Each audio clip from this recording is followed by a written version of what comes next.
अधिक शुद्ध धर्म म्हणजे कुठला धर्म, हा इथे प्रश्न आहे. इथे आपल्याला म्हणजे हळू मी म्हणतोय की प्रार्थना समाज आणि भागवत धर्म यांचा जो एक जैविक आंतरसंबंध आहे, त्याची जी गुंफण आहे ती अतिशय सूक्ष्मपणे प्रदीर्घ काळ घडत आलेली आहे. रानडे जेव्हा म्हणतात की अधिक शुद्ध धर्म इथे आमच्या जीवनातनं लोप पावला.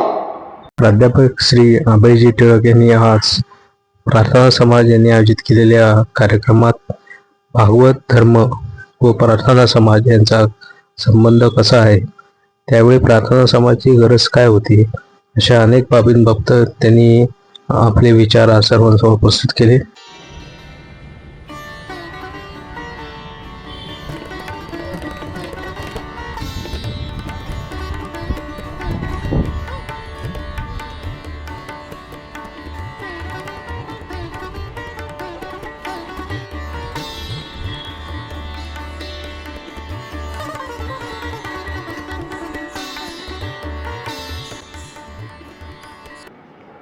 पुणे प्रार्थना समाजातर्फे आपल्या सर्वांचं मी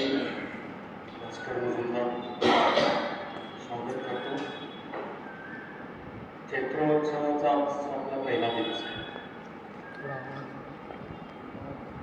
चैत्रोत्सव आपण दरवर्षी नियमितपणे सादर करतो. हा चैत्रोत्सव आपण साजरा करायचं एक कारण असं आहे की या इमारतीत जिथे आपण बसलो आहे, ही इमारत मी कागद लिहून आणला आहे तारखांसाठी, कारण इतिहासात माझ्या तारखा फार कमकुवत होत्या. त्या तारखांप्रमाणे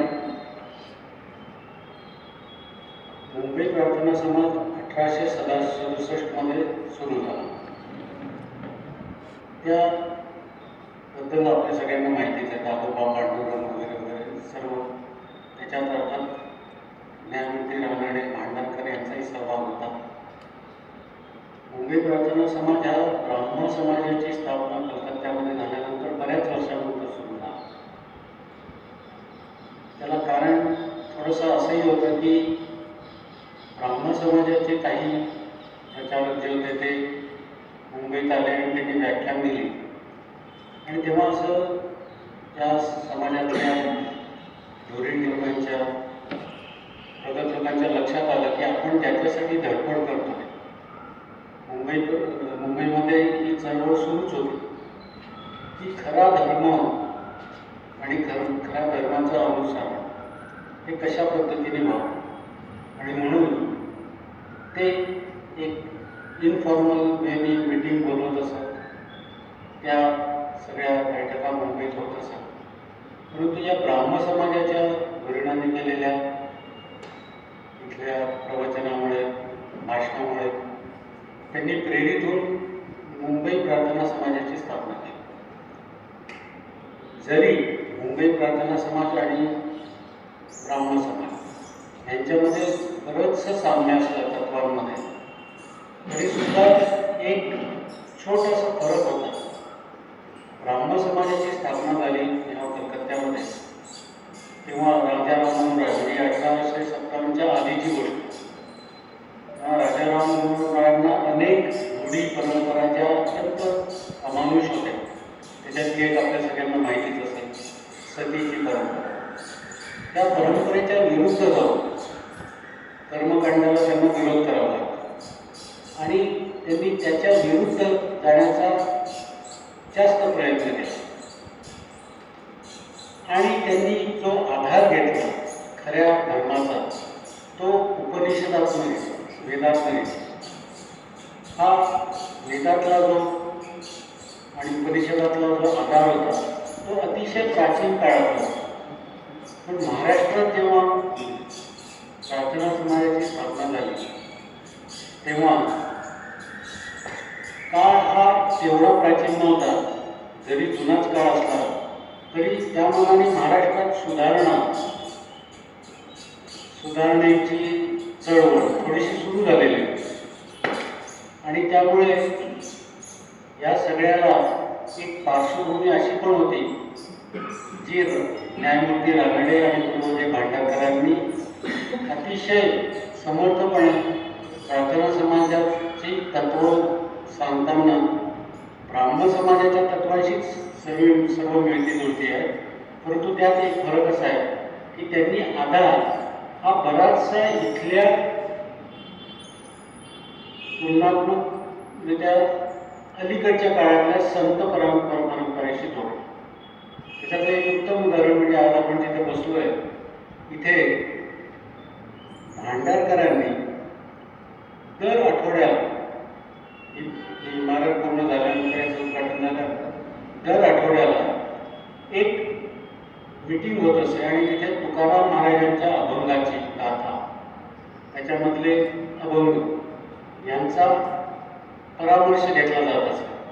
त्याच्यावर वेगवेगळ्या लोकांची मतं घेतली जात असत आणि त्या मतांची टिपणं काढून त्या अभंगाचा अर्थ काय, त्या अभंगाचा सुसंगत अर्थ लावायचा प्रयत्न केला जात. ही परंपरा जवळजवळ भांडारकर जेव्हा अतिशय वयोवृद्ध झाले आणि त्यांना इथे येणं शक्य नव्हतं त्या काळापर्यंत आणि त्याच्यानंतरच्या अजून थोड्या काळापर्यंत चालू होते. परंतु सर्व जे त्या काळचे भांडारकरांचे सहयोगी होते ते सर्व वृद्ध अवस्थेत गेल्यामुळे ती परंपरा बंद पडली. पण एक गोष्ट मात्र घडली, प्रार्थना समाजाचं जे प्रार्थना संगीत पुस्तक आहे जे आम्ही सगळेच वापरतो उपासना करण्याकरता, प्रार्थना करण्याकरता, त्या पुस्तकात जवळजवळ अतिशयोक्ती नाही करता सुद्धा 60 ते 70% भजनं ही तुकाराम महाराजांची अभंग आहे. आणि ही परंपरा कायम ठेवत अनेक संतांची सुद्धा त्याच्यामध्ये भजनं किंवा त्यांच्या रचना याच्यात घेतलेल्या आहेत. हे सगळे संत आम्ही नेहमीच वाचत आलो, ऐकत आलो, हे भागवत परंपरेतले होते. आजच्या व्याख्यानाचा विषय अभय टिळकांनी घेतलेला आहे तो भागवत धर्म आणि प्रार्थना समाज. या भागवत धर्माचा आपण आधार घेतला जसा देवेंद्रनाथ टागोर किंवा ब्राह्मण समाजाचे संस्थापक राममोहन रॉय यांनी उपनिषदाचा आधार घेतला, तसा इथल्या लोकांनी या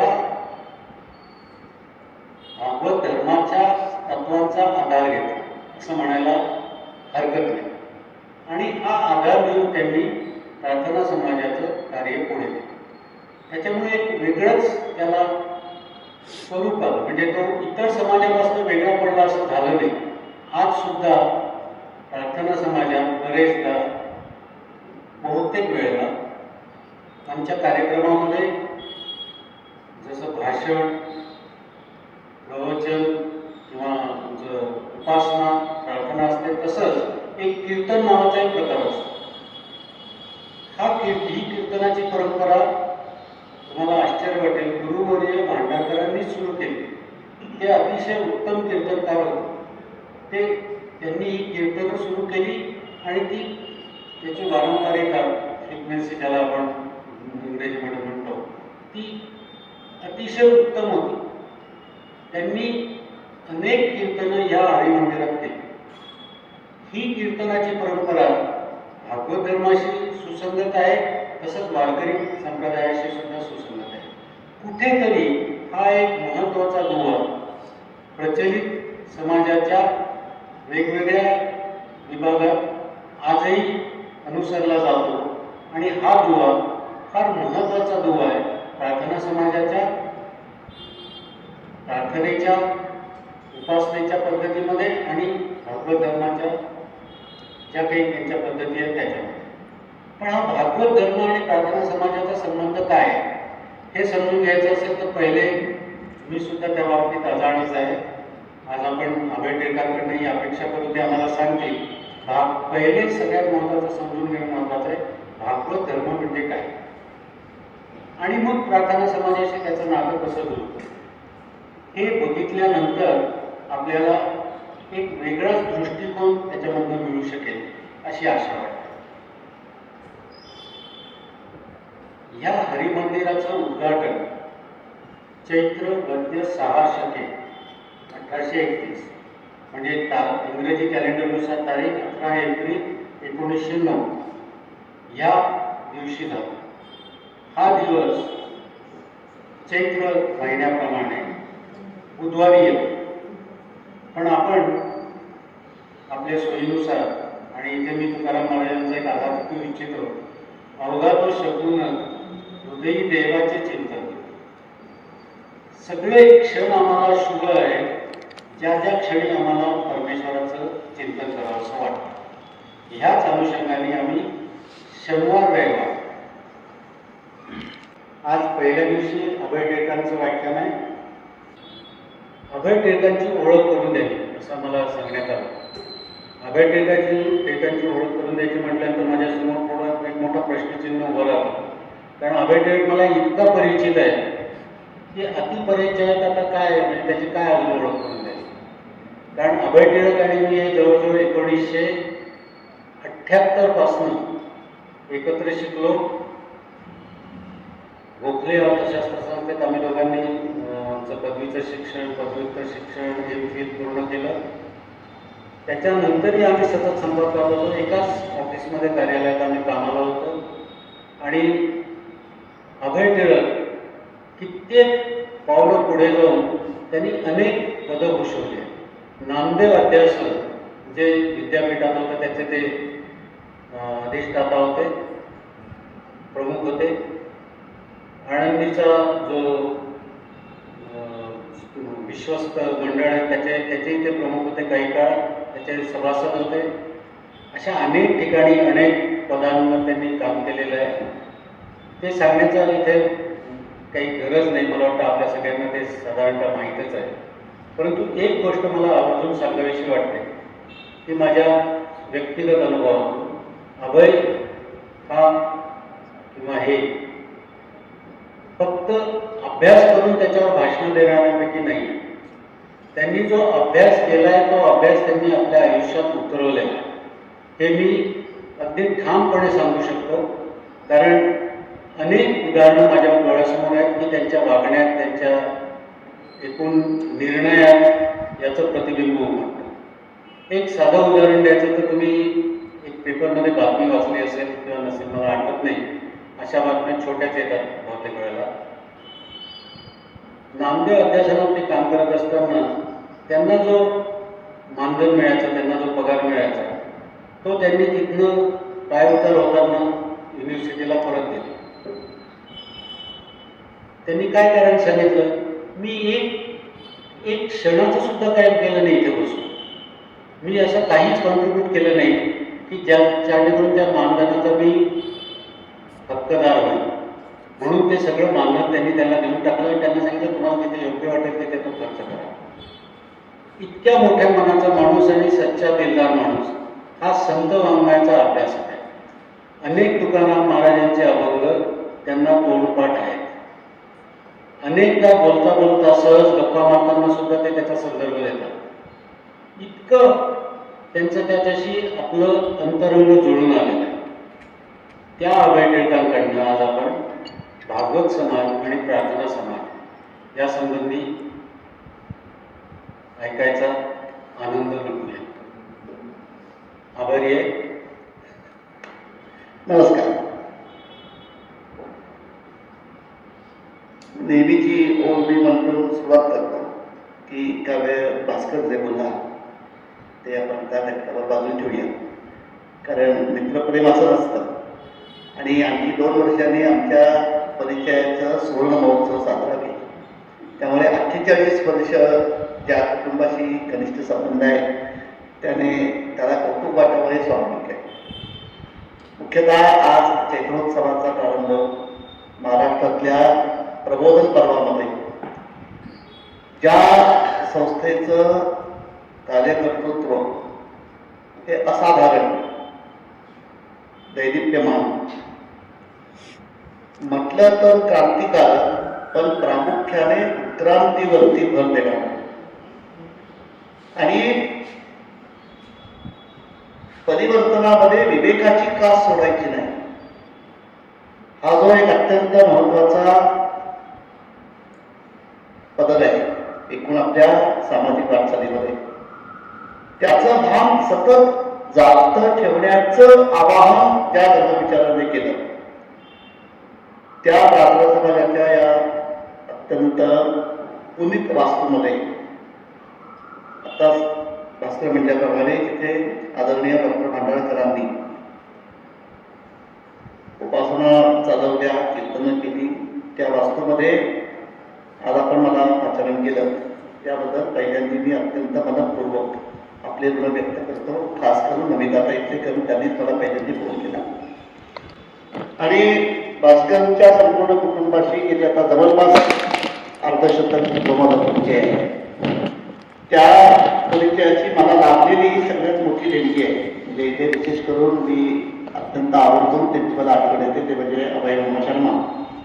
कारण त्यांच्याचमुळे मला प्रार्थना समाज म्हणजे शाळेच्या पाठ्यपुस्तकामध्ये आपण शिकतो, पण प्रार्थना समाजाची उपासना काय असते हे मी त्यांच्याकडनं शिकलो. पहिल्यांदा परिचय मला या विचाराशी त्यांच्यामुळे झाला.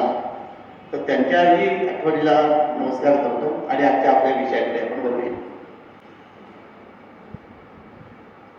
प्रार्थना समाजाचा अनुबंध भागवत धर्माशी जुळून यायला महाराष्ट्रामध्ये प्रामुख्याने दोन व्यक्ती की जी उत्तुंग लोकाग्रणी आपण ज्यांना म्हणू, डॉक्टर रामकृष्ण गोपाळ भांडारकर आणि न्यायमूर्ती महादेव गोविंद रानडे.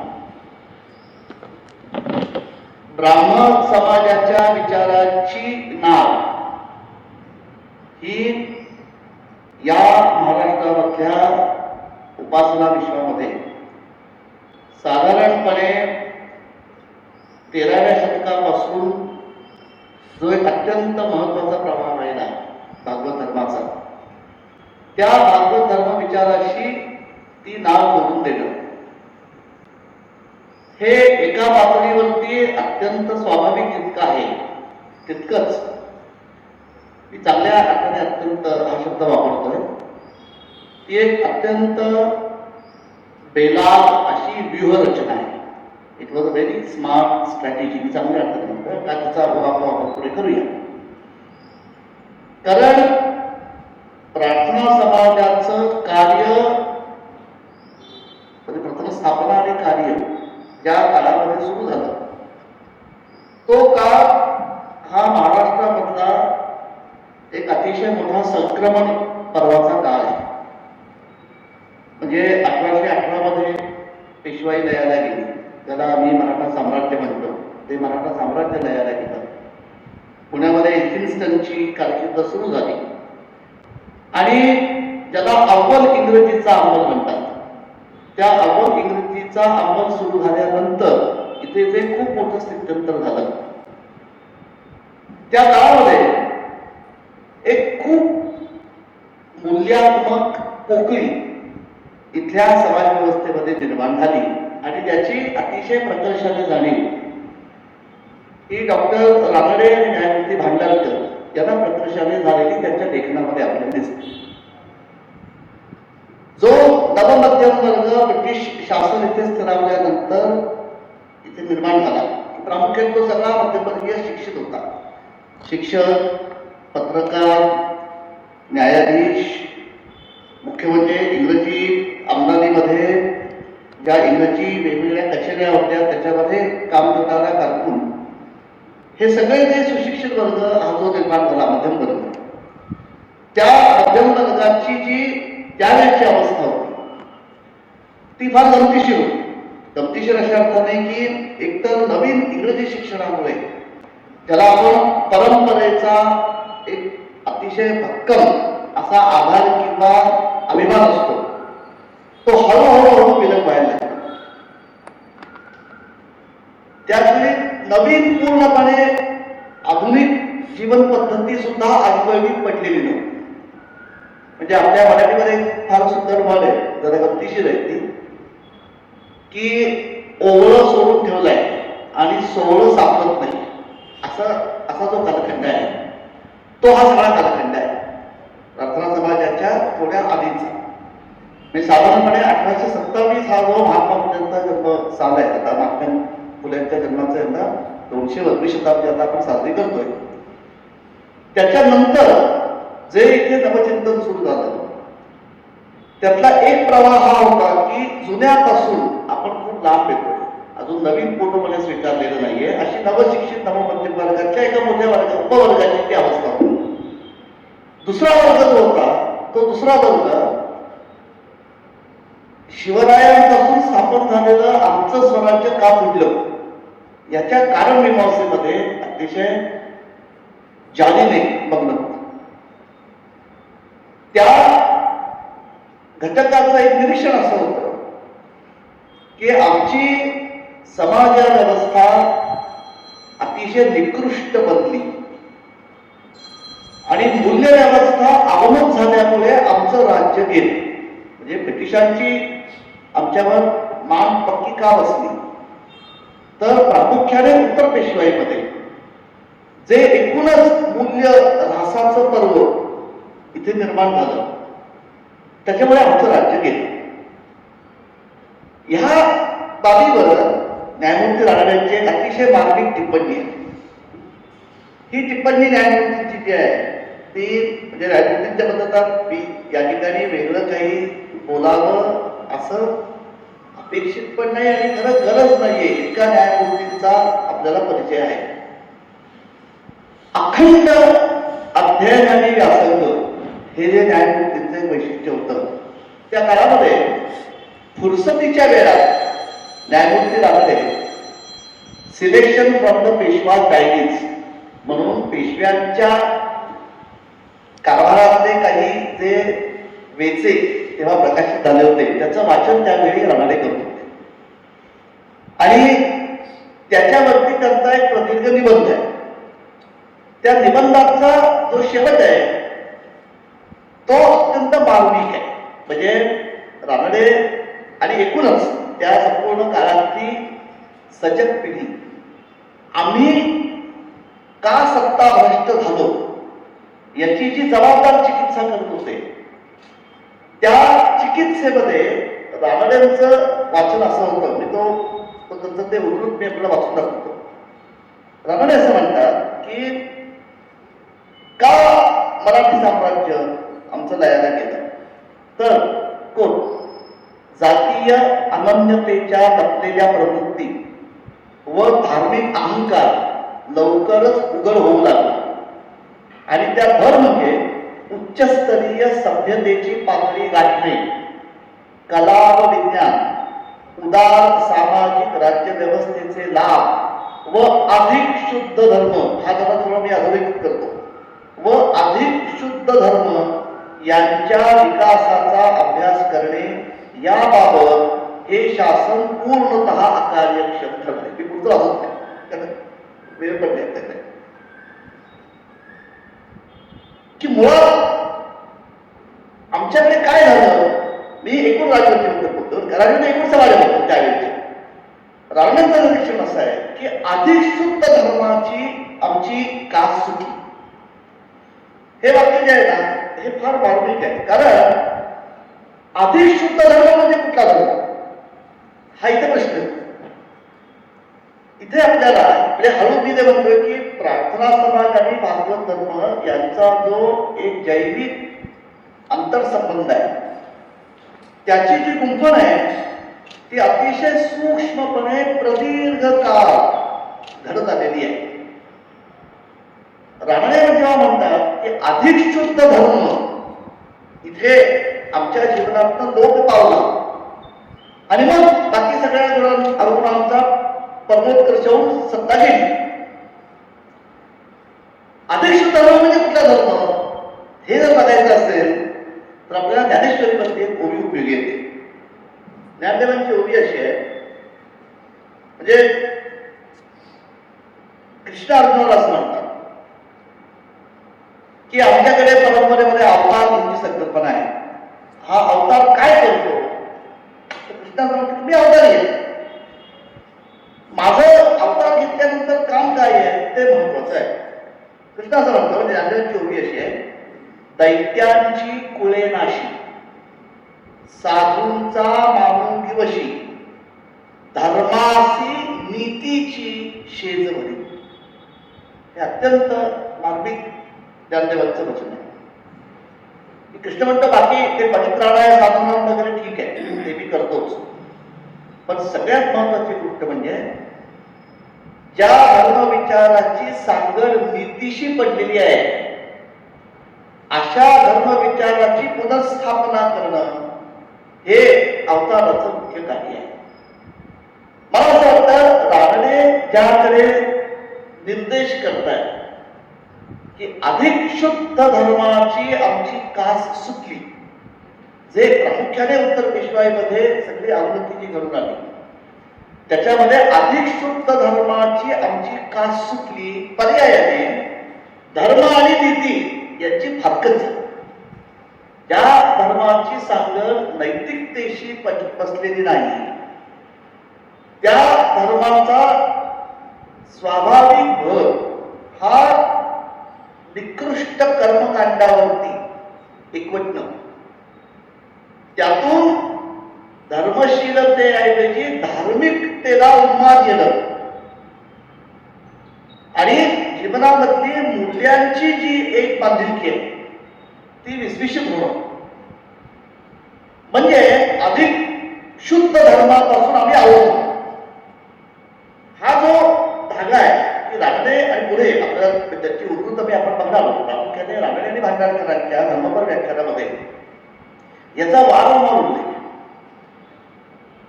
तर अधिक शुद्ध धर्माची आम्हाला अपेक्षा आहे आणि तो अधिक धर्म जो आहे तो असा धर्म विचार की ज्याची अभेद्यपणे नीतीशी सांगड बसलेली आहे. कारण म्हणजे हे दोन्ही पुरुष जे आहेत डॉक्टर भांडारकर लागले हे विलक्षण द्रष्टे, अतिशय सूक्ष्म ज्यांचं समाजाचं वाचन आहे आणि अतिशय प्रगल्भ इतिहास दृष्टी आहे. दुर्दैवाने हे आजचं व्यासपीठ टीकेचं पण नाही, ही वास्तवपत्ती नाही. पण आज ज्या पद्धतीने इतिहासाचं एक पूर्वगौरववादी रूप आपल्याला दिसत आहे त्यातनं इतिहास दृष्टीचा उगम होत नाही, त्यातनं फक्त इतिहासाबद्दलचा आंधळा अभिमान वाढतो. रावणे आणि भांडारकर ह्या दोन व्यक्तींचं वैशिष्ट्य असं आहे की यांचा परंपरेचा गतकालीन इतिहासाचा अतिशय सूक्ष्म अभ्यास आहे. पण त्या सूक्ष्म अभ्यासाची परिणती अतिशय डोळस अशा इतिहास भानामध्ये किंवा इतिहास दृष्टीमध्ये झालेली आहे. भांडारकरांचं निरीक्षण असं आहे की हा संपूर्णपणे जो एक मोठं राजपरिवर्तन इथे घडून आलंय त्या राजकीय परिवर्तनामुळे जी नवीन मूल्य व्यवस्था इथे आता अंगारून पाहतीये त्या व्यवस्थेशी अजून नवीन पिढीची किंवा नवशिक्षितांची अजूनही गाठ पडलेली नाही. पण झालंय असं की जुन्याचं आकर्षण कमी झालंय आणि नव्याची अजून स्वीकृती नाहीये. ह्या अवस्थेमधला आमचा समाज कसा आहे? भांडारकरांचं त्यांच्या व्याख्यानामधलं एक वाक्य असं आहे, अतिशय मोलाचं वाक्य आहे. बरं काय भांडारकर असं म्हणतात की आज आमच्या समाजाची अवस्था कशी आहे तर आजच्या आमच्या समाजाची अवस्था ही हिंदू समाजाला, मी त्याचं अवतरण उद्धृत करतो, हिंदू समाजाला अशी स्थिती प्राप्त झाली आहे की सत्य, न्याय आणि प्रेम यांचा प्रसार झाल्याशिवाय या समाजाची धडगत नाही. प्राचीन धर्मविधींवरील विश्वास उडाला, स्नानसंध्या सुटली, खाण्यापिण्याचे निर्बंध नाहीसे झाले, पाहिजे तो द्रव्याची अनुकूलता असली म्हणजे परदेश प्रयाण करतो. आता स्नानसंध्या आणि खाण्यापिण्याचे निर्बंध हे केवळ वर्णधर्म आहे. सत्य, न्याय आणि प्रेम इत्यादी शाश्वत धर्मांची त्याचा काही संबंध नाही असे जरी म्हटले तरी चाले. ही स्थिती भयावह आहे. कारण स्नानसंध्या व खाण्यापिण्याचे निर्बंध यांच्या योगे सर्व प्रकारच्या नीतिवृद्धीस आवश्यक असे जे आत्मसंयमन त्यांचा संस्कार होत असे, आता त्यांच्यावरील श्रद्धा उडाल्यामुळे तो संस्कार होत नाही असे झाले. शिवाय हा विश्वास नष्ट झाल्यामुळे खोट्याचाही प्रचार वाढला. पाहिजे ते खातो, पाहिजे ते पितो, पाहिजे त्या मनुष्याचे अन्न सेवितो, पण बाहेरून आपण पवित्र आहोत असे बुजावतो. तेव्हा त्याचे योग्य तर संयमनाचा प्रकार बुडाला तो बुडालाच. ही जी पोकळी आहे, ही जी अवस्था आहे, ही जर सावरायची असेल तर एक नवीन काळाशी सुसंगत आणि ही जी एक मूल्यांची पोकळी निर्माण झालेली आहे तिच्याशी सुसंगत अशा कुठल्या तरी धर्म विचाराची आता स्थापना करणं आवश्यक आहे. ही जी जाणीव या दोन लोकोत्तर पुरुषांच्या मनाशी जागी आहे, त्याच्यामध्ये या प्रार्थना समाजाच्या मूळ विचाराचं हे मूळ रुजलेलं आहे की आता जो विचार जो धर्मदृष्टी इथे प्रस्थापित करायची आहे ती एकीकडनं तिची गाठ नैतिकतेशी असली पाहिजे.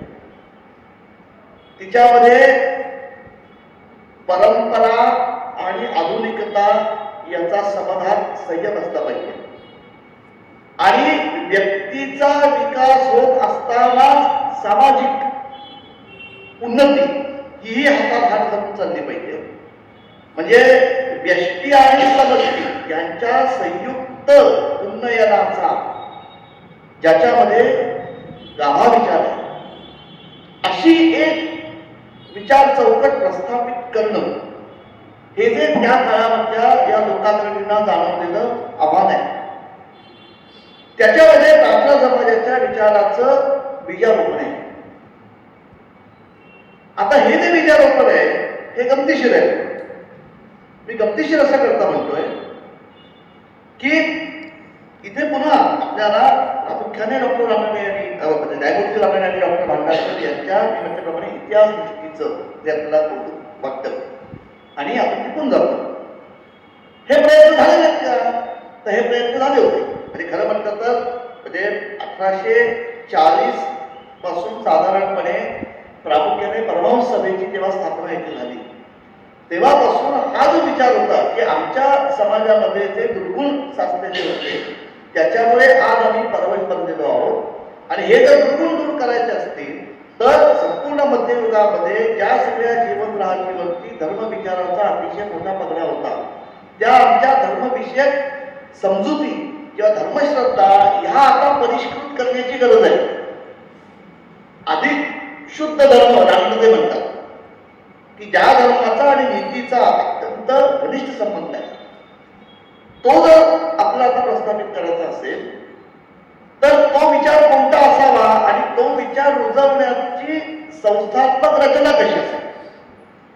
परमहंस सभेने त्याच धर्मशुद्धीला हात घातला पण परमहंस सभेचा जो प्रयत्न आहे तो नंतरच्या काळामध्ये इथे रुजला नाही कारण त्याची कार्यपद्धती याचा तिकडे जात नाही. परमहंस सभेचे जे ज्याप्रमाणे आचार्य मी याचा शब्द जपून वापरतो पण ज्या त्रुटी होत्या किंवा ज्या चुका झाल्या की एक तर अतिरिक्त गुप्तता अतिशय प्रचंड मोठी एक क्रांतिकारक छेद की प्रामुख्याने जातीपातीचा विचार पूर्णपणे मोडून टाकायचा. तिथे कोणत्याही प्रकारची शिवाशील मिटाल हे मानायचे नाही. आपण सगळी एकाच ईश्वराची लेकरं असल्यामुळे विषमता किंवा भेद हे अतिशय अनैसर्गिक आणि ईश्वरी इच्छेच्या विरुद्ध आहे पण म्हणून ते बोलले पाहिजे. ही संपूर्ण जी कार्यपद्धती परमहंस सभेने अंगीकारलेली होती तिच्या त्या रचनेमध्ये कुठेतरी तो विचार सर्वसामान्य लोकांपर्यंत न पोचणं हे अनुचित होतं. ही पूर्वपीठिका किंवा हा पूर्वानुभव पाठीशी असल्यामुळे आता जर आपल्याला वेगळी जीवनदृष्टी की जी नीतिमय धर्मावरती अधिष्ठित आहे जी व्यक्तिगत आणि सामाजिक जीवनाचा समधान उन्नती करता जी झटती आहे किंवा जी उपकारक आहे आणि जी क्रांतीपेक्षा उत्क्रांतीवर भर होती कारण एकदम हे होत नाही आणि एकदम अतिशय मोठी घेतलेली झेप समाजाला पचत येईल. मग आता जी रचना करायची संस्थात्मक त्या रचनेला परंपरेचा पण आधार पाहिजे आणि नव्याने ज्या जाणीवा निर्माण होतात त्याला सामोरं जाण्याची तिची क्षमता पाहिजे. हा जो संयम आहे किंवा हा जो संगम आहे हा संगम आपल्याला कोणत्या या भूमीमधल्या कुठल्या जुन्या विचारधारेचा आधार धरून पुढे नेता येईल, हा जो संपूर्ण ही जी विचाराची दिशा आहे, त्या विचाराच्या दिशेमध्ये प्रार्थना समाजाच्या स्थापनेमागचा हेतू, प्रार्थना समाजाची मूलत तत्व, प्रार्थना समाजाची व्यक्ती आणि समाज यांच्या परस्पर नात्याबद्दलची असणारी दृष्टी याच्याशी सुसंवादी असा या भूमीतला विचार प्रवाह कुठला आहे, तर तो भागवत. म्हणजे हे मला व्यक्तिगत पातळीवरती कायम कुतूहल वाटत आलेलं आहे की त्या संपूर्ण काळामध्ये प्रामुख्याने न्यायमूर्ती रमणे आणि डॉक्टर भांडारकरांना भागवत धर्माचा जो विचार आहे किंवा भागवत धर्माची जी पूर्वपीठिका आहे किंवा भागवत धर्माची जी परंपरा आहे ती जवळची का वाटते असेल. कारण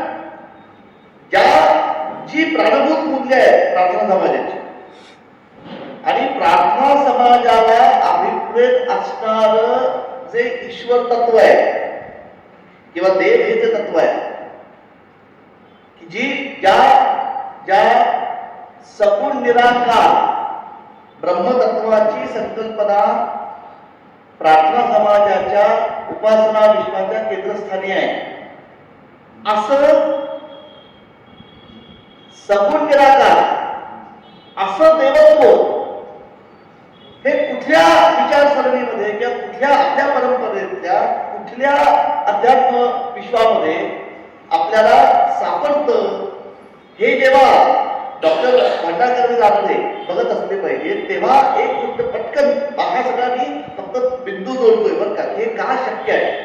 कारण आमच्या परंपरेमध्ये ज्याला आम्ही परतत्व किंवा देव म्हणतो हे ब्रह्म, त्याची सरळ आम्ही बाबी सगुण निर्गुण साकार निराकार अशी करतो. एक तर परमेश्वर सगुण साकार तरी आहे की मग तो निर्गुण निराकार तरी आहे. याची ही जी विभागणी आहे याची जी 4 मुख्य परम्युटेशन कॉम्बिनेशन्स आहेत की सगुण साकार, सगुण निराकार, निर्गुण साकार, निर्गुण निराकार, याच्यापैकी प्रार्थना समाजाला अभिप्रेत असणारं जे देवतत्व किंवा ब्रह्मतत्व जे आहे ते सगुण निराकार आहे. कारण आपण जर शंकराचार्यांचं जे केवलाद्वैत आहे त्याच्यामध्ये निर्गुण म्हणजे ब्रह्माला काहीच नाही, तिथे गुण नाही, रूप नाही, माया नाही, काहीच नाही, म्हणून ते केवल म्हणजे केवळ शुद्ध कशाचाही संसर्ग नसलेलं ते ब्रह्मतत्व आहे. प्रार्थना समाजाला अभिप्रेत असताना ते ब्रह्मतत्व आहे, ते निराकार आहे पण सगुण आहे. म्हणून आमच्या प्रार्थनेचा किंवा उपासनेचा सांगता सुद्धा ब्रह्मकृपा ही केवलम या वाक्याने आपण जी करतो, कृपा हा त्याचा गुण आहे त्या ब्रह्मतत्वाचा. आम्ही जर केवलाद्वैत शंकराचार्यांना आपण सोडतो अद्वैत वेदांताला, तर ब्रह्माच्या ठिकाणी कृपा हा सुद्धा गुण अप्रस्तुत ठरतो, कारण ब्रह्म हे सगळ्यापासून अलिप्त आहे. पण ही सगुण निराकाराची जी संकल्पना आहे, ही सगुण निराकाराची संकल्पना भागवत धर्मामधलं जे भक्ती तत्व आहे त्याच्याशी अत्यंत सुसंगत आहे. कधी आपल्या उदाहरण तुकोबांचा अभाव आहे. अभंग असा आहे की सगुण निर्गुण जयाची ही अंगे तोची आम्हा सांगे क्रीडा. ते जे तत्व आहे अर्थात नाव तुम्ही काही द्या, म्हणा शिव म्हणा पांडुरंग म्हणा काही म्हणा, हे कसं आहे, हे सगुण आहे आणि निर्गुण आहे. इथे कुठल्याही एका अंगाचा अभाव नाही, हे दोन्ही भावांनी युक्त आहे.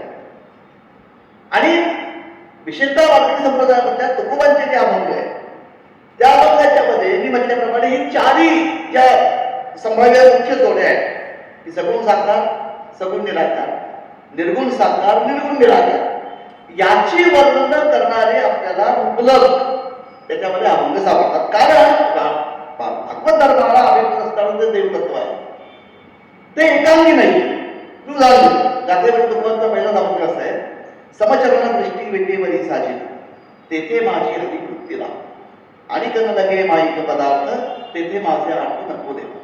हा म्हणजे चक्क सगुण साकाराचा इथे ठसठशीत निर्देश आहे. कारण समचरण दृष्टी विटेवरी साजरी, तो साकार विटेवरती उभा आहे, त्याचे चरण समय आणि दृष्टी समय, म्हणजे त्याची मूर्ती जी आहे तिथे साकार आहे म्हणजे आकाराची सूचना आहे आणि त्याच्या ठिकाणी असताना समत्व हे त्याच्या गुणाचं पण सूचना आहे. त्यामुळे सगुण साकार हे या भावनामध्ये आपल्याला मिळतं.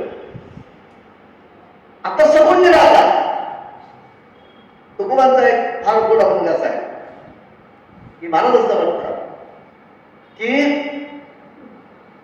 तू माय माऊली कृपेची सावली न सरिता ती माळवेशी जवळी माझे केले समाधान रूप गोजरे सगुण. महाराज म्हणतात की हा कसा आहे, हा गुणवान, पण भामगिरीवरती मला जो साक्षात्कार झालेला आहे त्याच्याकडे तत्वाचा स्पष्ट निर्देश असा आहे की भामगिरी पाठाने वस्तीदान केली तिसरामध्ये परब्रह्मी 15 दिवसा माझी साक्षात्कार झालं विठोबा विठ्ठल निराकार की तो निराकार आहे पण तो सगुण आहे का गुणाला विषयवरी पितांबरधारी सुंदर होतो. तो प्रेमळ आहे, दयाळू आहे, करुणावंत आहे, पण तो निराकार आहे, सगुण निराकार आहे. आता निर्गुण निराकार दुसरं मी आपल्याला अभंग सांगतो. महाराज असं म्हणतात की अंतरीची ज्योती प्रकाशली दिसती मुलीची जे होती आच्छादली तेथीचा आनंद न समाये बली उपमेशी देव काय सुखा भावाचे मथिले निर्गुण संचले ते उभे केले विके. तो मुळात निर्गुण आहे पण तो साकार होऊ शकतो कशामुळे भक्तीच्या बळावर.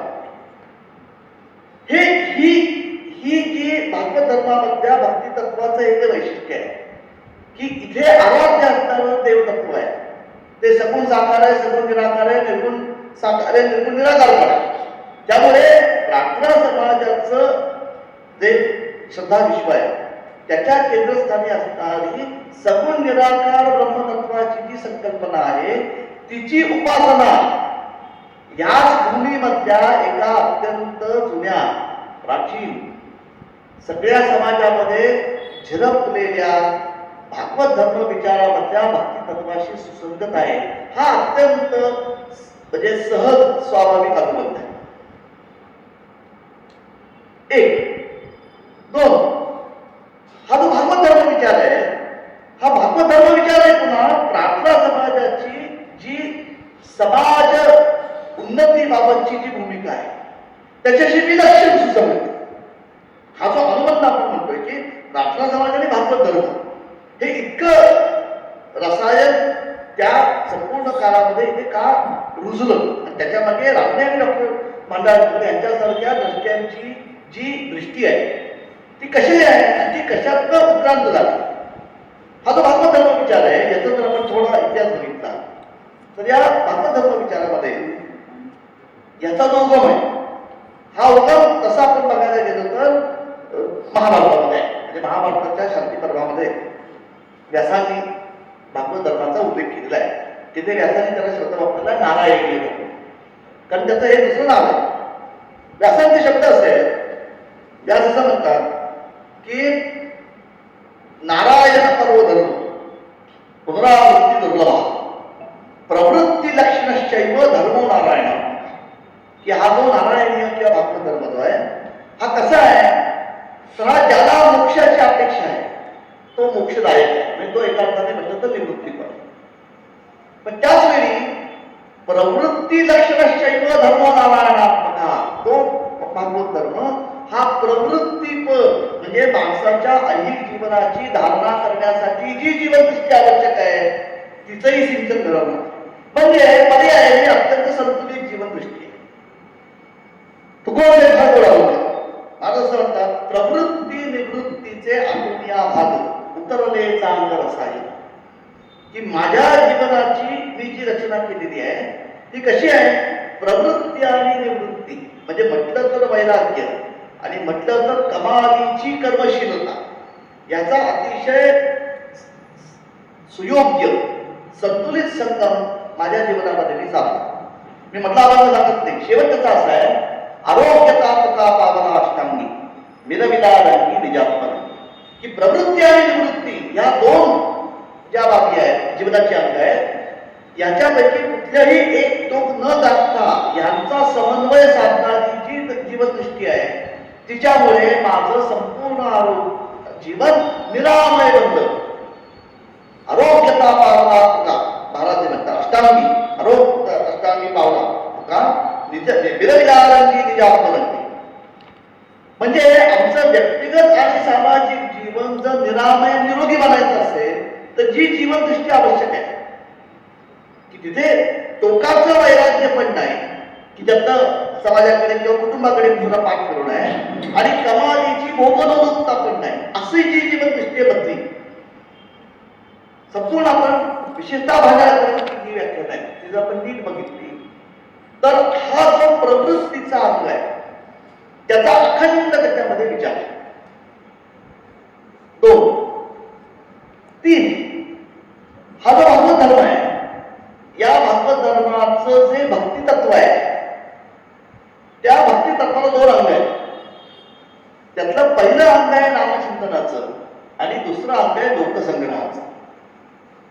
आता इथे गंमत आहे आणि हे बघा ही जी 2 अंग आहेत ना, म्हणजे मला अगदी मी ते ठामपणे असं म्हणे म्हणजे उद्धटपणे नाही, विश्वासाने की भागवत धर्माला अभिप्रेत असणाऱ्या भक्ती तत्वाचं मूर्तिमंत दर्शन म्हणजे न्यायमूर्ती दामले यांचं जीवन.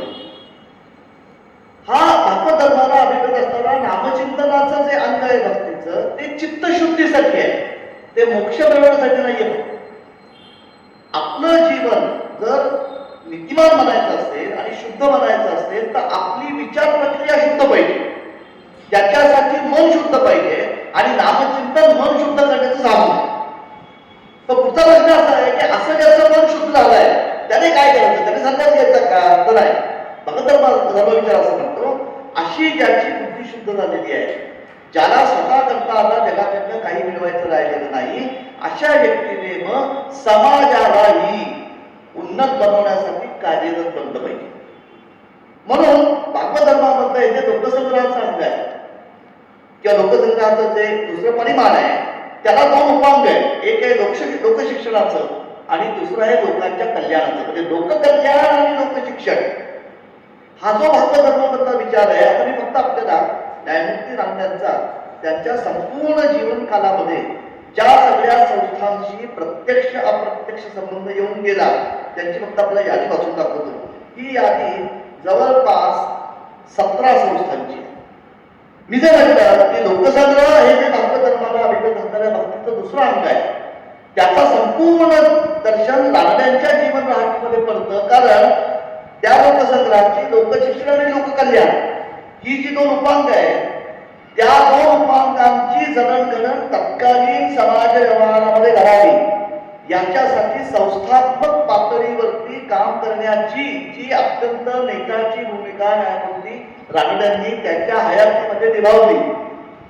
त्यांचं दर्शन आता बघा, लोकशिक्षण हा जर आपण लोकसंग्रहाचा भाग एक अंग घेतलं तर लोकशिक्षणाचं हे अंग तत्कालीन समाजामध्ये रुजावं, त्याला वारसं यावं म्हणून संस्थात्मक पातळीवरती रानडे, हुजूरपादा, वक्तृत्वोत्तेजक सभा, वेदशास्त्रोत्तेजक सभा, महाराष्ट्र ग्रंथोत्तेजक संस्था, मराठी ग्रंथकार संमेलन म्हणजे आजची साहित्य संमेलन, वसंत व्याख्यानमाला आणि त्याचा शिरोमणी म्हणजे प्रार्थना समाज. की आम्हाला जर उन्नत धर्म विचार की जो लौकिक जीवनाशी सुसंवादी आहे आणि नीतीला जोडलेला आहे तो जर उजवायचा असेल तर लोकशिक्षण अनंत मार्गाने घडलं पाहिजे. म्हणून ह्या ज्या सगळ्या संस्था आणि नाशिकमध्ये राण्यांच्या माध्यमातून आर्यन एज्युकेशन सोसायटी आणि ग्रंथोत्तेजक मंडळी म्हणजे जवळपास या 8 संस्था या लोकशिक्षणाच्या कार्याला राण्यांनी वाहून घेतल्या आणि निर्माण केली. लोककल्याणासाठी बघा त्याची नावच आपल्याला लक्षात येईल. पहिली म्हणजे राष्ट्रीय सभा, म्हणजे याचा पुढे आपण संबंध येणार आहे म्हणून मी पहिली जरी रानडे ब्रिटिश सरकारच्या सेवेमध्ये होते तरी काँग्रेसच्या स्थापनेला म्हणजे राष्ट्रीय सभेला हे पूर्णपणे त्यांचे अनुकूलतात किंवा त्यांच्याशी सल्लामसलत करूनच त्या राष्ट्रीय सभेच्या स्थापनेची पावलं तेव्हा पडली. त्यामुळे राष्ट्रीय सभा, सामाजिक परिषद, सार्वजनिक सभा, डेक्कन सभा, विधवा विवाहोत्तेजक मंडळ आणि औद्योगिक परिषद म्हणजे समाजाचं सामाजिक, सांस्कृतिक, आर्थिक कल्याण एकात्मपणे घडत राहावं म्हणून संस्थात्मक रचना निर्माण करणं ही जी जीवनदृष्टी आहे ना रामदेवच्या संपूर्ण कार्यकाळामध्ये आपल्याला प्रकट झालेली दिसते.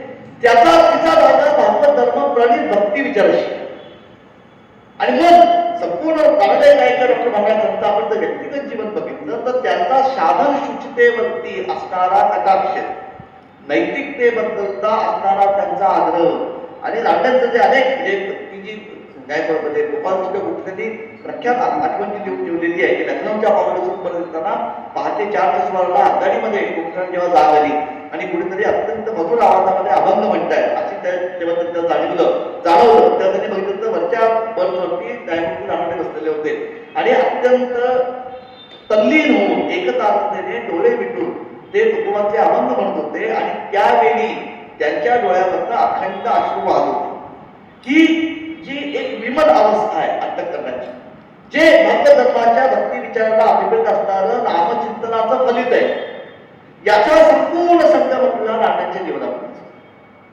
त्यामुळे इथे आता ही जी मूल्यहीन अवस्था निर्माण झालेली आहे त्या अवस्थेला सावरण्यासाठी कोणता धर्म विचार इथे रुजवायचा आणि त्याला परंपरेमधला आधार कुठला घ्यायचा या दृष्टीने हे जेव्हा लोकांनी विचार करायला लागतात तेव्हा ते अतिशय स्वाभाविकपणे धागा येऊन किंवा प्रवाह येऊन मिळतो तो भागवत धर्माचा. आपल्याला आणखी एक तात्कालिक दुसरी गंमत आहे ती गंमत अशी आहे की राष्ट्रीय सभेची स्थापना झाल्यानंतर म्हणजे काँग्रेसची स्थापना झाल्यानंतर सगळ्या काँग्रेसच्या पहिल्या धोरणांनी मागणी अशी सुरू केली की आम्ही सुद्धा जरी वसाहतीमध्ये नागरिक असलो तरी आम्ही शेवटी ब्रिटिश साम्राज्याचे नागरिक आहोत किंवा आम्ही पर्यायाने आमच्यावरती राणीची सत्ता आहे मग राणीच्या नागरिकांना ब्रिटनमध्ये जे अधिकार मिळतात ते सगळे आम्हाला मिळाले पाहिजे जरी आम्ही वसाहतीमध्ये असतो तर इथे असं गमत आहे इथे संपूर्ण म्हणजे भांडे आणि भांडारांची जी जीवनदृष्टी आहे आणि तिचा जो पैस आहे अफाट इथे रानडे पहिल्यांदा आपल्याला प्रश्न असा विचारतात आणि तो त्यांच्या म्हणजे त्यांच्या भागवत धर्मपूर व्याख्यानामध्ये अतिशय स्पष्टपणे त्यांनी म्हटलेला आहे. रानडे आपल्याला असं म्हणतात की आम्ही जर अशी समतेच्या अधिकाराने मागणी करणार असू की आम्ही पण नागरिक आहोत आम्ही ब्रिटिश साम्राज्याचे नागरिक आहोत जरी आम्ही वसाहतीमध्ये असतो तरी आणि त्यामुळे आम्हाला ब्रिटनमधल्या नागरिकांना जे अधिकार मिळतात ते मिळाले पाहिजे तर प्रथम आपल्याला अंतर्मुख होऊन विचार करावा लागेल की आम्ही नागरिक या संज्ञेमध्ये बसतो का इथे रामदेवांच्या धर्मविचाराचं आणि त्याच्याशी भागवत धर्माचा त्यांनी जो धागा जोडलेला आहे त्याचं सगळं वैशिष्ट्य आणि वैभव इथे दडलेलं आहे. रामदे असं म्हणतात की अहो धर्माचा हेतू काय म्हणजे आम्ही म्हणतो की आम्ही धार्मिक आहोत पण धर्माचा नेमका हेतू काय आणि धर्माचं उद्दिष्ट काय आपण सगळे अभ्यासू आहोत पण ते अनेक वेळा प्रवचनं वाचलेली आहेत.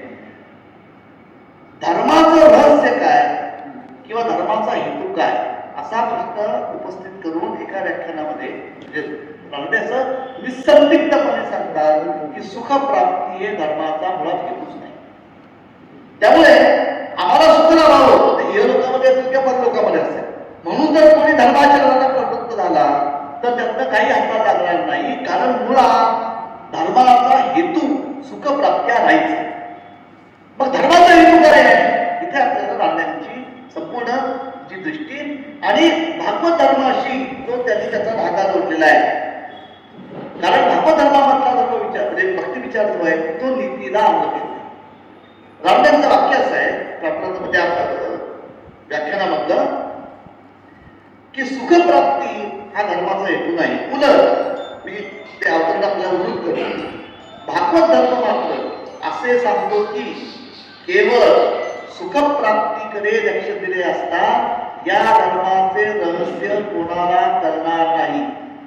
एकंदरीने नागरिकपणा अथवा सुधारणा म्हणजे चांगल्या गुणांचा अतिशय असणे हाच नियम आहे. शेवटचा पुढे वाचतो सारांश विकास अधिक होणे आणि क्षमता अधिक येणे हाच नागरिकतेचा मुख्य हेतू हेच नागरिकतेचे मुख्य लक्षण आहे. धर्माचाही प्रकार व हेतू असाच आहे. म्हणजे आपल्या व्यक्तिगत आणि पर्यायाने सामाजिक जीवनामधले जे हिणकस अंश आहे ज्या नीच किंवा हीन प्रवृत्ती आहे त्या प्रयत्नपूर्वक कमी करून तिथे सकारात्मक सुबक गुणांचा मूल्यांचा विकास प्रकर्षाने करण्यासाठी कार्यप्रवृत्त होणं म्हणजे धार्मिक असणं आणि उत्तम नागरिक बनणं हा धर्माचा हेतू आहे आणि भागवत धर्माचं रहस्य ते आहे. आता आपल्या लक्षात येतं की हा संपूर्ण म्हणजे प्रार्थना समाजाच्या स्थापनेपूर्वीची जी एक मूल्य ही मुकली आहे, त्या समाजाला आणि प्रामुख्याने जो नवशिक्षित आहे त्याला अंतर्भावामध्ये समाविष्ट झालेला आहे, त्याला जर आता सुयोग्य जीवनदृष्टी बहाल करायची असेल तर पर्यायाने त्याला जर उत्तम नागरिक बनवायचं असेल आणि नागरिकत्वाचे हक्क पदरात पाडून देण्यासाठी त्याला जर आणि पात्र बनवायचं असेल तर त्याला असा धर्म विचारणं आवश्यक आहे की जो अहिंसा आणि पारलौकिकता यांचा समतोल विचार करतो, जो व्यक्तिगत जीवन आणि सामाजिक जीवन यांचं नातं निकोप बनवतो आणि प्रामुख्याने जो नीतीवरती अधिष्ठित आहे. कारण भागवत धर्माने जी जो नीती विचार मांडलेला आहे त्याचं मी म्हणतो की लोकसंग्रह आणि नामचिंतन हे त्याचे दोन अंग आहेत, पण ज्ञानदेवांनी त्या नीतीची व्याख्या अशी केलेली आहे. ज्ञानदेव असं म्हणतात, तत्परता अध्याय 13 किंवा 9 असेल. ज्ञानदेवांची ओळी अशी आहे की जया भक्तीची येथुनी प्रीती ते कैवल्याचे परवते सरवणती, जयाची लीला माझी नीती जी आली दिसते.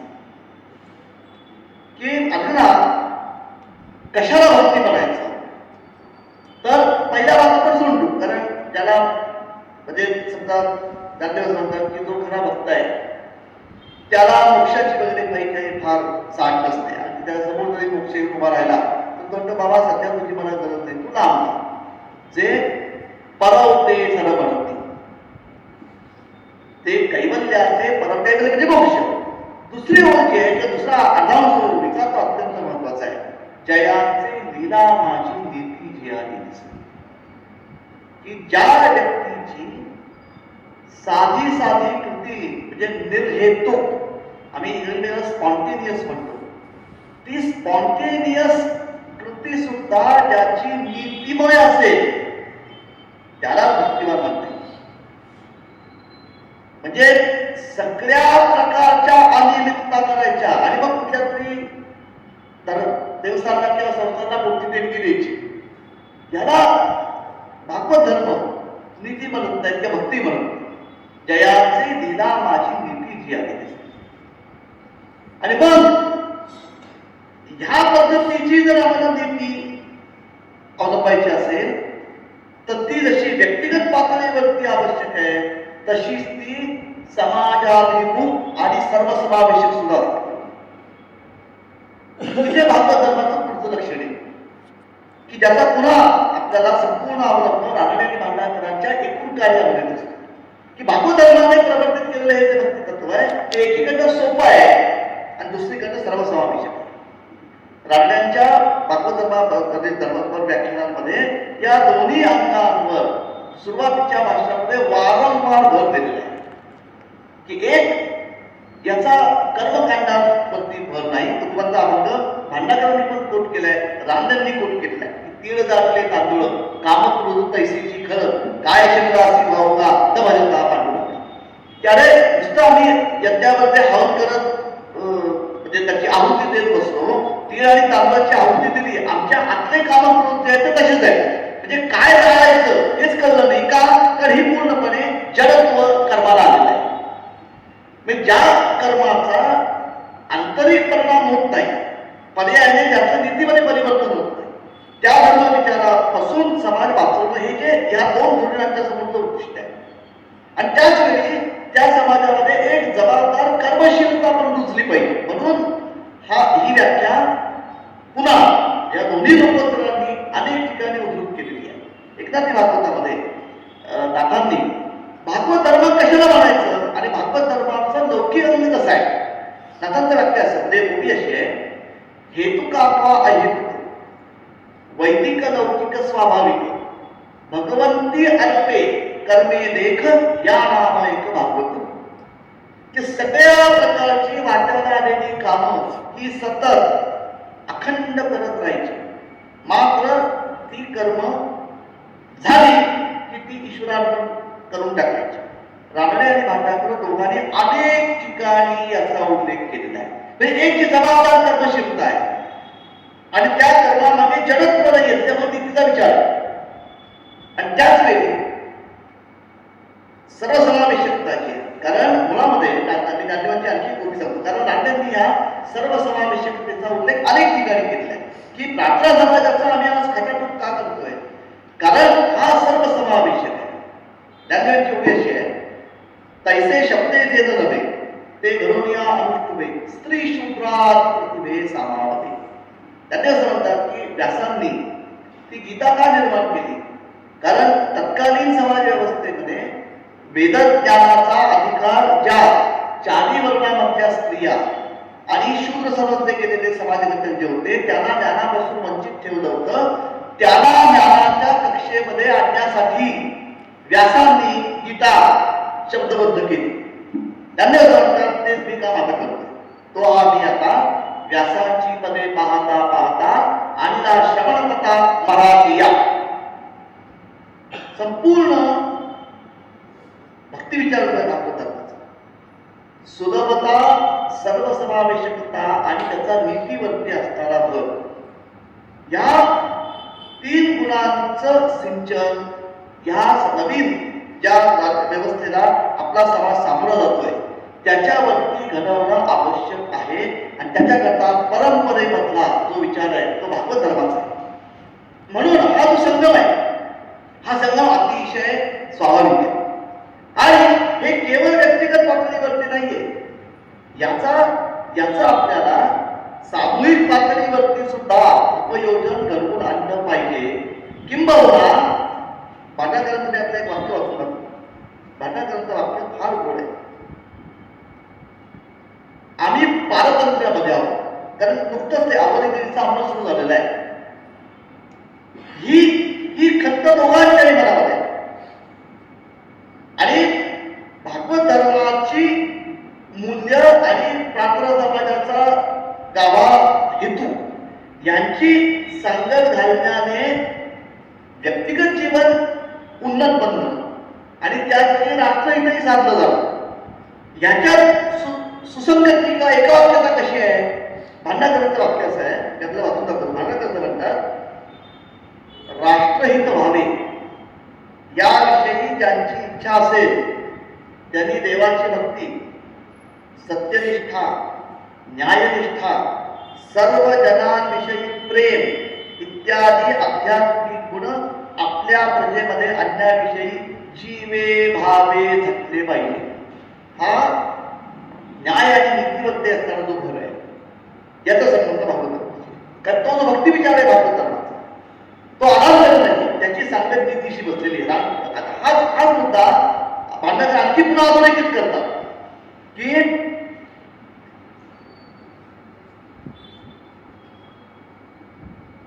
लोकांची आध्यात्मिक उन्नती व्हावी याकडे राष्ट्राच्या हितचिंतकांचे अनुमात्रही लक्ष दिसत नाही, लागलेले दिसत नाही.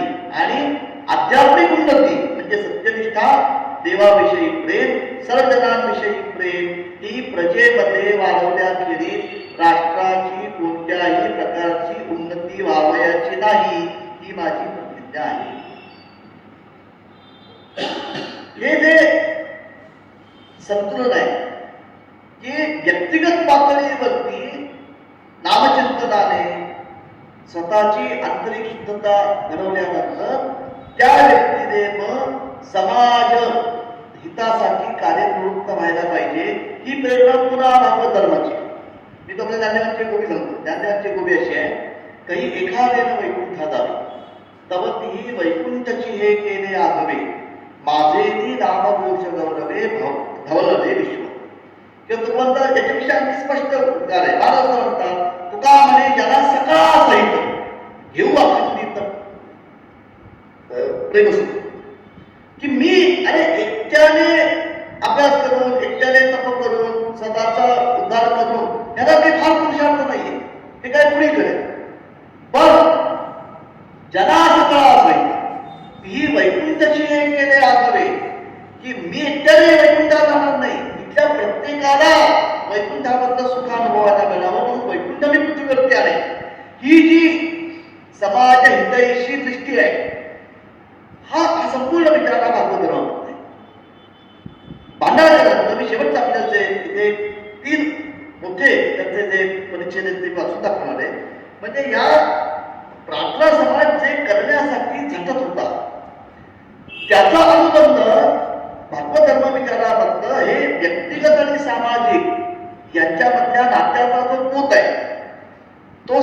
आपल्यावरती भागवत धर्माचा जो कटाक्ष आहे तो आज कसा आवश्यक आहे आणि म्हणून प्रार्थना समाज त्या रीतीने कार्यरत बनतो हे भांडारकर ज्या एका प्रवचनामध्ये म्हणतात.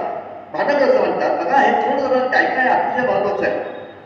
भांडारकर असं म्हणतात, जी मी भूमिका म्हटलं की लागणे आम्ही राजकीय अधिकार मागण्यासाठी जर आग्रही म्हणणार असू तर मुळामध्ये आणि आम्हाला ते अधिकार राबवण्याची शक्ती आणि क्षमता असणारे नागरिक बनायला लागले आणि त्याच्यासाठी धर्माची आवश्यकता आहे. हे भागवत धर्माचं रहस्य आहे.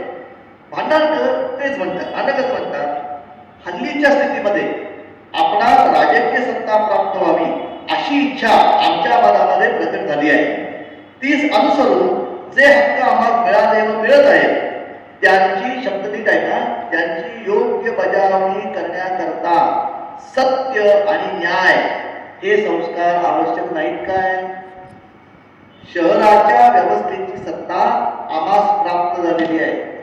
प्रांताच्या व्यवस्थे संबंधाने कायदे करणे आणि दुसरे प्रकार याविषयी ही सत्ता प्राप्त होत आहे. ही सत्ता स्वार्थ सोडून निरपेक्ष राष्ट्र कल्याणेच्छा सत्य आणि न्याय यास अनुसरून आम्ही बजावली पाहिजे. नाहीतर या नवीन हक्कापासून आपल्या देशाचे कल्याण न होता अकल्याणच होणार. पुढच्या 3 वाक्य अतिशय महत्वाची आहेत. शहरात दिवे लावायचे, त्यापैकी एक आपल्या घरासमोर लावायचा. खेड्यापाड्यात करावयाचे रस्ते हे आपल्या घरावरून जातील अशी तजवीज करायची. असे प्रकार घडले असताना ही नवीन मिळालेली सत्ता हानिकारक आहे. तेव्हा अगोदर सद्धर्माचा प्रसार करण्याची योजना करून नंतर राजकीय हक्क मागण्यास प्रवृत्त झाले पाहिजे. भागवत धर्माचा व्यक्तिगत जीवनामधल्या नैतिकतेवरचा जो आग्रह आहे त्याचं सामाजिक उपयोजन आहे की लोककल्याण आणि लोकशिक्षण हे भागवत धर्माने प्रतिपादन केलेल्या भक्तीचं जे व्यापक अंग आहे. संपूर्ण राहण्याने भांडारकरांच्या व्यक्तिगत जीवनावरती विचारांची दिशा आणि त्यांनी उभं केलेलं संस्थात्मक कार्य त्याच्यात हा धागा अत्यंत सरळ अखंड सगळीकडे पेटलेला दिसतो. हे एक भांडारकर असं म्हणतात. दुसरी गोष्ट सामाजिक सुधारणेची. याही ठिकाणी धर्माचा संस्कार झाल्याशिवाय सुपरिणामाची प्राप्ती व्हावयाची नाही. बघा किती सूक्ष्म आहे बघा. हलक्या जातींना वर काढणे हा जो उद्योग आपण करतो तो अत्यंत श्लाघनीय म्हणजे स्पृहणीय आहे. पण गमत बघा, परंतु हलक्या जाती वर चढावयास तयार असतात पण त्यांच्या मनामध्ये न्याय आणि समता इतकी कमी आहे की त्यांच्यावर खालच्या जातीला आपल्या बरोबरीत घ्यावयास त्या तयार नसतात. म्हणून आम्हाला समता आणि न्याय या दोन्हीची कास सोडून चालणार नाही. म्हणजे एक राजकीय जीवन, सामाजिक जीवन आणि तिसरं आर्थिक जीवन. कारण जर आम्हाला नवीन समाज निर्माण करत असेल तर त्याची तिन्ही हक्क निकोप असली पाहिजे. आणि तिथे पुन्हा या धर्म विचाराची जी मूलभूत नीतिमूल्यांची जी पुंजी आहे ती कशी उपयुक्त करते. भांडारकरांचं तिसरं वाक्य असं आहे. तिसरी गोष्ट आपल्या देशाची संपत्ती वाढवणे याविषयीची आहे. चोहीकडे राष्ट्रामध्ये कारखाने उभे करावे, यासंबंधी नवीन नवीन शोध लावण्याची योजना करावी इत्यादी विचार आम्हामध्ये उत्पन्न झाले आहेत. त्यांचे महत्व इतर गोष्टींसारखेच आहे. पुढच्या ओळी अत्यंत महत्वाच्या आहेत. परंतु कारखाने व दुसऱ्या योजना यांच्यासाठी आवश्यक असा जो परस्परांविषयी विश्वास आणि शुद्ध मन आणि सत्य व न्याय यास अनुसरून वागणे यांचा संस्कार प्रथमतः रूपात लावला पाहिजे. तो संस्कार जर नसला तर हे कारखाने आणि योजना उदयास येणार नाही. तेव्हा याही संबंधाने पाहिले असता शाश्वत धर्माची म्हणजे नीतीची प्रवृत्ती करण्याचा उद्योग झपाट्याने चालविला पाहिजे. सारांश, देशाची सर्व प्रकारे प्रगती व्हावयास सत्य न्याय, राष्ट्रजनांविषयी प्रेम ही आपल्या लोकांच्या अंतःकरणामध्ये भिनून जातील अशा प्रयत्नांची परम आवश्यकता आहे. परंतु जो उठला तो राजकीय हक्कांची प्रथम गोष्ट बोलतो, संपत्ती वृद्धीची नंतर आणि त्यानंतर दीर्घकाळाने समाज सुधारणेची, धर्मवृत्तीची तर कोणीच गोष्ट काढत नाही. हा चमत्कार काय! मला असं वाटतं भांडारकरांचे हे उद्गार आजही तितकेच यथार्थ आहेत. प्रार्थना समाजाच्या स्थापनेचा मूळ हेतू आणि त्याची जी गाभा तत्व आहे, त्या गाभा तत्वांचा भागवत धर्म विचाराशी असणारा संबंध हा इतका बहुआयामी, इतका घनिष्ठ आणि इतका सूक्ष्म आहे. आणि म्हणून आजच्या परिस्थितीमध्ये जेव्हा आपण विचार करतो तेव्हा धार्मिकता आणि धर्मशीलता याच्यामधली जी एक अत्यंत सूक्ष्म अशी तफावत आहे किंवा सीमारेषा आहे, ती सर्वत्र आपण पूर्णपणे पुसून टाकतो आणि भक्तीचा नीतीशी असणारा जो भाग आहे तो आपण पूर्णपणे विसरतो. त्यामुळे प्रार्थना समाजाच्या या वास्तूमध्ये ज्या मूल्य विचारांचं जागरण घडवण्यासाठी या व्यासपीठाची स्थापना झाली, त्या व्यासपीठाची पूर्वी नव्हती इतकी नितांत गरज आज. म्हणजे एकीकडे आमचा वारकरी संप्रदाय आणि भागवत धर्म आहे आणि प्रार्थना समाजाची जी जीवनदृष्टी आहे ती एक तर व्यक्तीची सर्वांगीण उन्नती, ती क्रांतीने न होता उत्क्रांतीच्या माध्यमातून होणं, त्याच्यासाठी सत्य, न्याय, समता आणि नीती आणि प्रेम या मूलभूत गुणांचं अधिष्ठान प्रत्येकाच्या अंतःकरणामध्ये स्थिर असणं आणि ह्याला धर्मनिष्ठा म्हणणं, ही जी जीवनदृष्टी आहे तिचा परिपोष करण्याची कदाचित रामायण आणि भांडारकर यांच्या काळापेक्षा सुद्धा अधिक तीव्रतेने गरज ही आहे. आणि म्हणून निदान या मंदिरामध्ये बसल्यानंतर तरी आपल्याला प्रार्थना समाज आणि भागवत धर्म यांचा जो जैविक संबंध आहे त्याचं स्मरण हे प्रकर्षाने करणं अत्यंत निकडीचं आहे आणि त्याचं अनुकरण करण्याखेरीज आपला पर्याय नाही. धन्यवाद.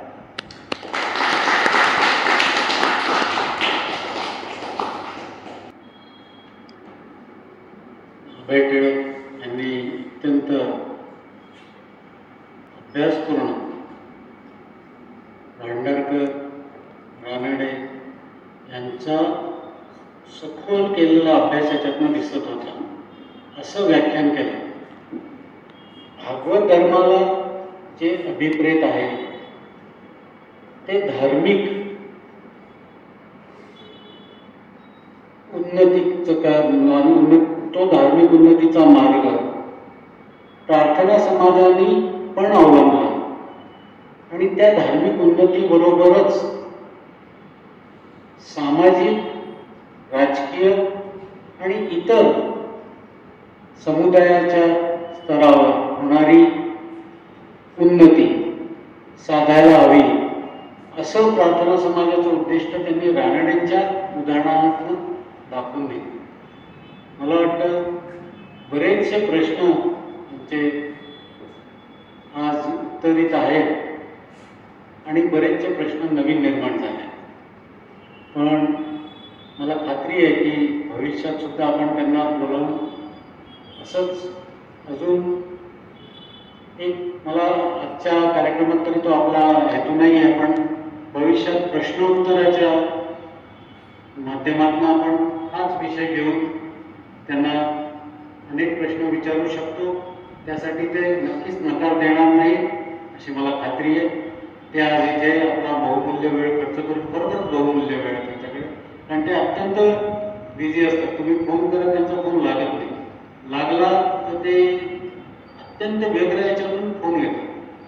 त्याच्यामुळे त्यांना मी खरोखर असं मनापासून म्हणेन की आम्ही सर्व तुमचे आभार व्यक्त करतो, कारण तुम्ही तुमच्या वेगळ्या कामात नाही इथे आला आणि कमी संख्येने जरी श्रोतृवृंद असला तरी तुम्ही अत्यंत अभ्यासपूर्ण असं माहितीपूर्ण व्याख्यान आमच्यासाठी प्रस्तुत केलं. त्याबद्दल धन्यवाद. परत एकदा प्रार्थना समाज.